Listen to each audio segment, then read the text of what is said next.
হঠাৎ একদিন কল এলো মোবাইলে, ঢাকা আসতে হবে, বল করতে হবে ওয়েস্ট ইন্ডিজের সব বাঘা বাঘা ব্যাটারদের। ওই এক কলেই পাল্টে গেল মুস্তাফিজের জীবন, বাকি পথ শুধু ইতিহাস। একজন বিশ্বস্ত ভাই এবং একটি ভাঙাচোরা মোটরসাইকেল, দুটির উপর ভর করে অসাধ্যকে সাধন করে বিশ্ব ভূখণ্ডে হয়ে উঠলেন কাট মাস্টার। দুই ভাইয়ের ঘাম, সংগ্রাম এবং ত্যাগ এর মিশ্রণে পাড়ি দিয়েছে কঠিন পথ, যার কারণে বাংলাদেশ পেল এমন একজন বিশ্বমানের বোলার।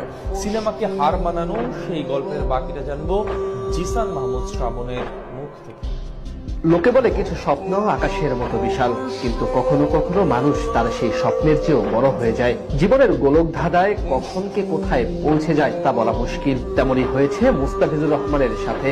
একজন বিশ্বস্ত বড় ভাই এবং একটি ভাঙাচোরা বাজাজ ডিসকভারি মোটরসাইকেল। সৃষ্টিকর্তার কৃপায় এবং এই দুটি জিনিসে ভর করে পাল্টে যায় তার গোটা জীবন।